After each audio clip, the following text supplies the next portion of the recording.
Political battle for Lebanon goes the way of a pro-Western coalition. The March 14th bloc holds its majority. But is it the catalyst for a new government of national salvation, or will Beirut continue to be the capital of a divided nation? Lebanon, the elections, the winners and the losers. This is Inside Story.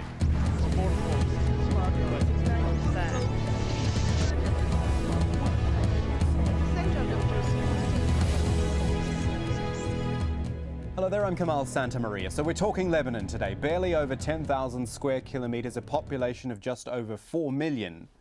But when you're talking Middle East politics, there are few bigger countries. Because even though it should be just about Lebanon, it's not. It's about Iran, it's about Syria, it's about the US, it's about Israel. It is about a political history littered with assassinations, conflict and infighting. On Sunday, however, it was all about the vote. More than 50% of eligible voters turned up at the polling stations to vote for a record number of candidates, nearly 600 of them, vying for 128 seats in the Lebanese parliament. And while there are parties aplenty, it really comes down to those two blocs. The ruling coalition, March 14th, led by Saad al-Hariri and supported by the West, and the opposition movement, the March 8th bloc, led by Hezbollah and ostensibly backed by Iran and Syria. It was expected to be tight, but in the end, this is how it shakes down. The March 14 bloc, a pretty comfortable win in the end, 71 seats compared with March 8's 57 seats. So that is the simple story. Two blocs supported by two different external forces fighting for control. But it is, of course, not so simple, and we can't paint it in such broad strokes. It's because the political system in Lebanon is sectarian, and in theory, that means the government should reflect the makeup of the population. Parliamentary seats are allocated on a 50-50 basis between Muslims and Christians, but this is actually quite controversial because the actual makeup of the country is almost 60% Muslim and around 39% Christian. And within the two major blocs, the seats are divided again into the country's 18 officially recognised religious sects: Maronite, Druze, Greek Orthodox. You might have heard names like that. But it's another controversial point because the seats are pre-allocated along those sects. So even if you're a candidate who got a high number of votes, you're not actually guaranteed to win a seat. Add to that the 400,000 Palestinians who live in Lebanon. They're not allowed to vote. They aren't representative. 10% of the entire population they are as well. We're going to start our discussion in just a moment. First, though, some reaction from Lebanon. Saad al-Hariri himself after the vote and after meeting a representative from the Obama administration, and then Najib Mikati, the former Prime Minister and MP for Tripoli. It is a great day for Lebanon after the election yesterday, and we hope we can better our relationship and move forward for the unity of Lebanon, and for the benefit of Lebanon and the United States. To support the government, to support the state, to reconstruct all the governmental institutions. That's what we are looking for, and definitely to improve the economy and create a good growth in Lebanon in the coming years. All right, let's bring in our guests to talk about all of this. Nicholas No is the editor of Mideast Wire, a news translation service covering the Arab media. He's in Beirut, as is Saleh Al-Mashnouk. He is a political analyst and columnist at Lebanon's An-Naha newspaper. Gentlemen, thanks for your time on what is quite a historic day in Lebanon. Nicholas No, let me start with you. The vote itself, the fact that it passed off cleanly, without violence, without too much dispute, that's a victory in itself, isn't it, for Lebanon? Absolutely. No matter which side you were on here, I think there should be a lot of pride amongst the Lebanese that the vote did come off as relatively problem-free, in fact, bucking some expectations, even from the inside, from within Lebanon, came off as problem-free as it did. That is a tremendous accomplishment. One has to remember, especially if you're outside of Lebanon, that this has been a tremendous zone of conflict vis-a-vis Syria, vis-a-vis Israel, and the larger region. So in that context, it's really incredible that a free and fair democratic election took place, and it looks as though all of the parties, no matter which way it went, will respect that. Although this next period will be, as I think a lot of analysts think, tremendously difficult in order to find a compromise and forge a new path for the country. Exactly, because if I can muddy the waters slightly and say who really won when it comes down to it, both sides actually maintain the number of seats they had. It hasn't really changed. I've heard one analyst saying that actually sectarianism won on the day and the country lost. I mean, I think that that's true. That's why some of the sort of headlines and sort of the lead-ins on some of the stories, especially in the English language media, but even in some of the Arabic media itself, is also perhaps giving a wrong impression to policymakers at one level. I've spoken to some today, some on the American side, that are really viewing this as a decisive defeat for Hezbollah and, importantly, for its main Christian ally, Michel Aoun and the Free Patriotic Movement. Whereas, in fact, although Hezbollah decreased in the number of seats from 14 to 11 under its bloc, Aoun actually has maintained the number of seats under his wing and even increased it by a few with another Christian ally. That creates an enormously complicated portrait. It also, I would argue, offers a range of opportunities. George Mitchell, the Middle East peace envoy from the Obama administration, will be here next week.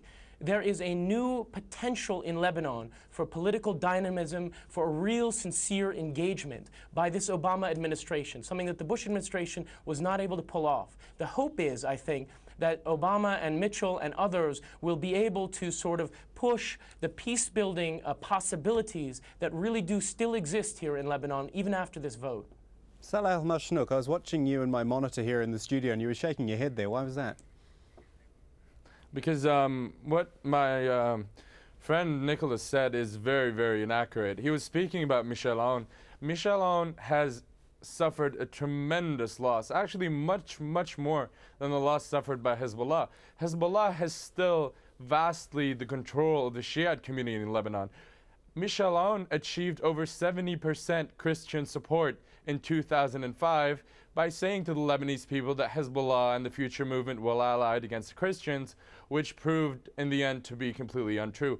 Today, the numbers I just checked before coming to the studio, Michel Aoun's Christian support does not cross the 29% boundary. So he's basically a large, normal minority inside the Christian group. And that is one of the main headlines of this elections.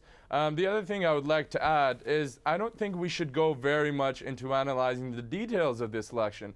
There is one major thing that happened in this election is that for the first time in modern Lebanese history, the Lebanese population gave a clear mandate to a declared political agenda. There is a majority of the Lebanese people that came to the polls and said, we want this policy that was declared by the March 14th movement. And the most important thing they were speaking about and the most important thing that was addressed to the people during the elections was Hezbollah's weapons. This is the first time since 1982, since Hezbollah was founded, that the Lebanese people in the polls very clearly say that Hezbollah is a militia, that we do not agree that it should bear weapons in Lebanon, that its weapons are an endangerment to the Lebanese political system, to its democracy, to our freedom. So the first thing we ought to do after this election is sit down and negotiate very seriously from a strong position what to do with Hezbollah's weapons. And the third thing that is important that happened in this election is that the Sunni community gave a very clear mandate to Saad al-Hariri by voting twice as much as it did in 2005 to say to Saad al-Hariri that you are the established leader of this community. One other thing I remember, just to end with this topic, Michel Aoun in 2005 in Kisrwain, which is where he runs his political district, won by over 40,000 votes. This time he won by 3,000 votes, which is nothing compared to Saad al-Hariri, which won by around 80,000 votes in his own district. So even considering all those things, let me just jump in there, even considering all those points which you make, and they're very valid ones as well, the fact is, even with this mandate which has been given to the March 14th bloc, Lebanon's politics is such that it's not that simple, and I think we all know that. You know, there's been the Doha Agreement, which has taken us to this point. The idea is to go back to the constitution after this. There's no way it's going to be that simple. You have to allow me to strongly disagree. Sure. We have a political system. We have a political system that is complicated to outsiders. For us, it's a very simple political system because we have a constitution and it sets things very clearly. And what I disagree with in the introduction that you have made is that it is not true that the Lebanese government has to represent all political parties. The constitution clearly says that the Lebanese government should represent all political sects. So basically, we can have a Christian and a Shia and a Sunni and a Druze from the March 14th movement forming government. What I would like to add to this point is that I think the international community, since the Annapolis conference that clearly made things bad for Lebanon, and what happened is that the international community stopped focusing on what's important for Lebanon. And most of the studies that I have read, American and otherwise, thought Hezbollah would win. I think this is a clear message to the international community that Lebanon is a democracy and it has made its political choices. It has voted for the United Nations Security Council resolutions. It has voted for American support. It has voted for Arab and European support. And I think what the Americans ought to do is focus once again on the main things that would benefit the Lebanese government. Okay, an Israeli withdrawal from the Shebaa farms. I'll stop you because we're actually going to focus more on the international community a little bit later in the show. Let me go back to Nicholas No. Saleh Al-Mushnak has made this point there, and again, it's a very fair one, that there is a mandate here for March 14 in the number of votes that have gone their way. But again, and I'm going to put it to you, it just doesn't, maybe this is my outsider's view, but it just doesn't look that simple. Well, I would be very careful about calling this a mandate. My friend actually, I think overstated what has happened here. And I think that we should be very cautious because right now, March 14th and its American allies are in a position where they might reproduce some of the same failures in 2005 after March 14th won the elections that really got Lebanon into a number of problems. And one specifically is what Saleh referred to, which is the status of the Free Patriotic Movement. If after these elections, March 14th is going to take his advice, and if the Americans are going to take his advice, and view Michel Aoun and the Free Patriotic Movement, which inarguably is still the single most popular Christian party. It has 24 seats, the most, a significant bloc. I mean, no matter the numbers, which I would caution, my friend, because we don't know those numbers. I just got off the phone with several people who still don't know the specifics of the numbers. I do. I just want to clarify one thing. Until the Interior Ministry, I would call, just let me finish the point. But what I'm saying, Nicholas, let's assume. Wait, let me finish my point, please.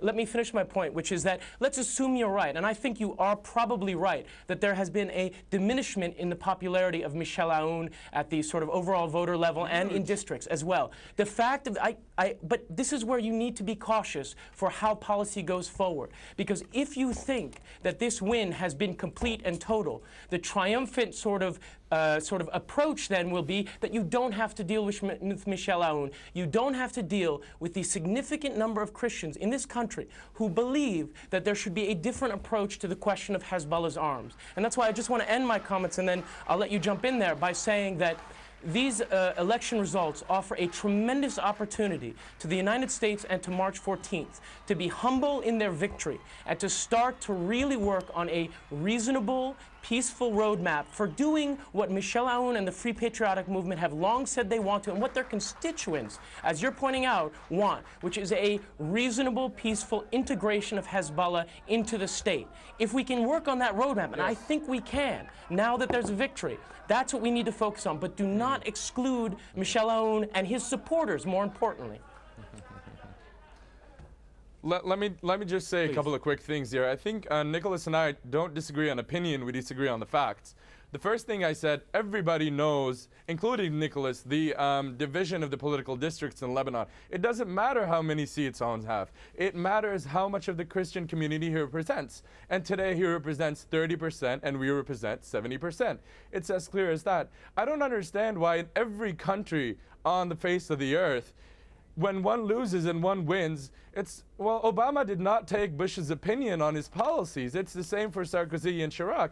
I don't understand why we have to take Aoun's opinion when we have won 71 seats in the Lebanese parliament. This is completely unfair. And I think Western understanding of a political system, the Western understanding of a political system is quite disrespectful in itself, as if we are different. We are not different. There is a large majority of the Lebanese people that said we want to establish. Just finish my point and I'll get to you. The Lebanese people have clearly said we want a normalization of the relationship with Syria. We want our prisoners back. We want our borders delimited. And I agree with Nicholas. No one has said in the past 4 years that we want Hezbollah disarmed militarily. We cannot even do that. We want serious, productive negotiations. Mohammed Rad, an MP of Hezbollah, comes out today to say Hezbollah's weapons are not up for discussion. Well, this is what turns Hezbollah into an occupying force in Lebanon. When the majority of the Lebanese people clearly says we consider Hezbollah to be a militia that holds hostage our democratic system, and Hezbollah says we will not discuss this. This is what holds the country hostage. And one last point, I don't agree with Nicholas that in 2005 we gave Hezbollah a large part of the government, and we survived that until it came to the issue of the International Tribunal to try the assassination of MP Hariri. And this is what turned things all around. This is what got us into a violent confrontation with Hezbollah. Gentlemen, I'm going to jump in there because actually I'm feeling a bit left out at the moment. Haven't asked a question in a while. We've obviously looked closely at Lebanon, the country itself, but you've both mentioned other countries, the US in particular, so we should look at those. Other countries looking for influence, regional powers as well, like Saudi Arabia and Syria and Iran. Now, of course, during the election campaign, the United States made its intentions clear through visits by Secretary of State Hillary Clinton and also Vice President Joe Biden, both of whom registered support for the current ruling coalition. Now, the Obama administration had suggested a victory for Hezbollah and its allies could lead to a curtailment of US aid for Beirut and the Lebanese armed forces. Nowhere was that more apparent than when Joe Biden visited Beirut himself, saying the US will evaluate the shape of our assistance programs based on the composition of the new government and the policies it advocates. And even though he said that, he actually denied supporting one party against the other. Have a listen. I do not come here to back any particular party or any particular person. I come to demonstrate a strong United States backing for certain fundamental principles. The principle that the Lebanese people alone should choose their leaders.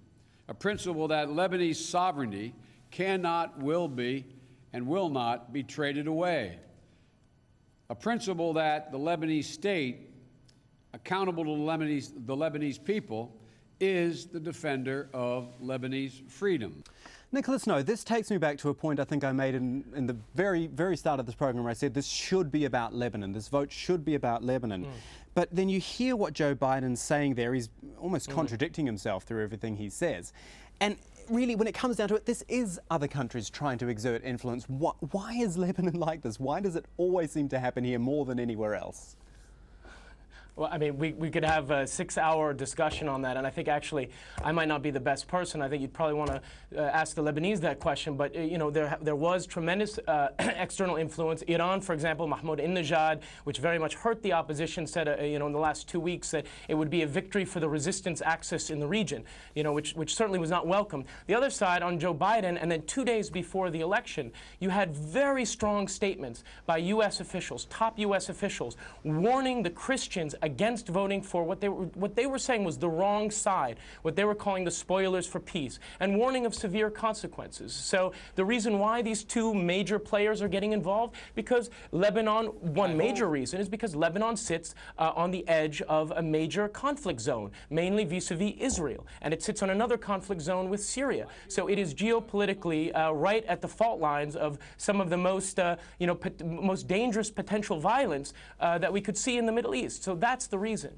Saleh Al-Mashnuk, regardless of which side you might support in Lebanon, and I refer to anyone who they might support, surely it's time for the US to start having a closer look. I mean, it's dealing with Syria now.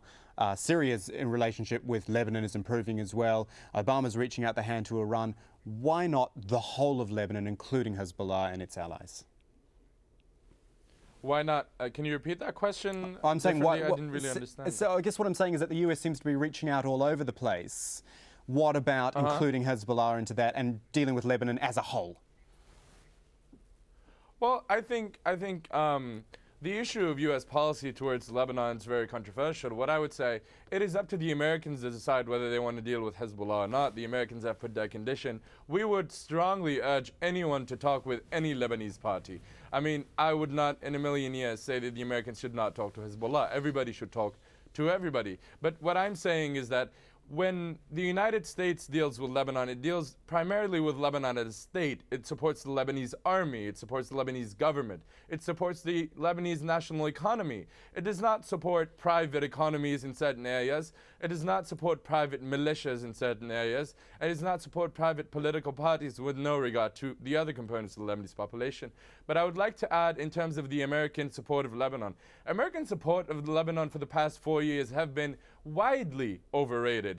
I think on major events, when we wanted to vote for the President 50+1, when we asked for Israeli withdrawal of Sheba Farms, when we asked that the Lebanese army be supported, when we asked that sanctions be imposed on Syria for interfering in Lebanon, when Hezbollah occupied Beirut, we didn't see American support. American support was largely moral, and it was of practically no use. And if I was to offer any advice to the Obama administration, I would say focus on the issues. Focus on when you talk to the Syrians, tell the Syrians about the need to limit borders. Tell the Syrians about the Lebanese prisoners in Syria. Tell the Syrians about to stop supporting Hezbollah and other militias in Lebanon at the expense of the Lebanese state. I would urge the American administration to focus on strengthening the Lebanese army, on strengthening the Lebanese institution, but mainly do not talk a lot about Lebanon, but mainly focus on the issues right, that would support the Lebanese government that are of interest to us. Okay, starting to wind down the clock now. Nicholas Snow, just one final word from you, and it's slightly off-piste, but it's something I wonder if you know about. I've read reports of Lebanese expats, because there are a lot of them, being flown back into the country to vote in this election. Do you know anything about that, and where that, I mean, that's an expensive thing to do. Where does that money come from? Where does that support come from internationally? Well, this is perhaps a bit different from what Salah just raised, which is that there have been tens of millions, perhaps hundreds of millions of dollars, mainly Saudi money, in order to support Lebanese expatriates coming back here and voting.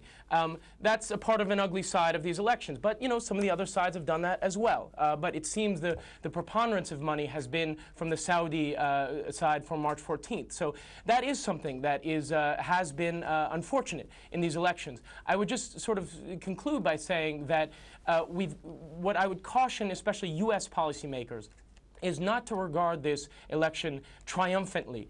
And they should really make a sincere effort to engage Michel Aoun and the Free Patriotic Movement. And I'll remind my colleague that in 2005, that was not done. Michel Aoun and the FPM, even though they had won a tremendous amount of the Christian vote, were excluded from the numbers of seats which they felt they wanted and that they deserved for their representation. And what happened? Michel Aoun and the FPM went into an alliance with Hezbollah, and a few months later, you had the July 2006 war, which was indeed encouraged during that war by the United States in an attempt to force a military solution on Hezbollah.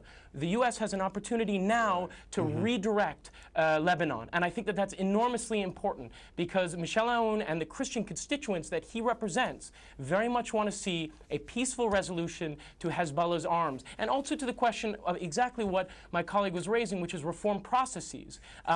Lebanon is not the United States, as my friend said. Right. It is divided amongst many different religions. If you're a Shiite, you can't be prime minister, you can't be commander of the army. If you're Greek Orthodox, you can't be commander of the army, for example. Those are the kinds of issues, and I agree with Salah, those are the kinds of issues we need to, the U.S. should get behind having the Lebanese address themselves. If we can do that, I think you find a supermajority of parliamentarians and constituents that would like to see Hezbollah peacefully integrated into the state, a state that can really defend itself. Gentlemen, we are unfortunately all out of time, but I'll get you two to swap numbers after the show so you can carry on your conversation, because it was a very good one. Nicholas Snow from Mideast Wire and Saleh Al-Mashnouk from Al-Nahar newspaper. Gentlemen, thank you for your time. And to you, our viewers, thank you for joining us here on Inside Story. Comments and suggestions, please send them to us, insidestory@aljazeera.net. From the whole team, it's goodbye for now.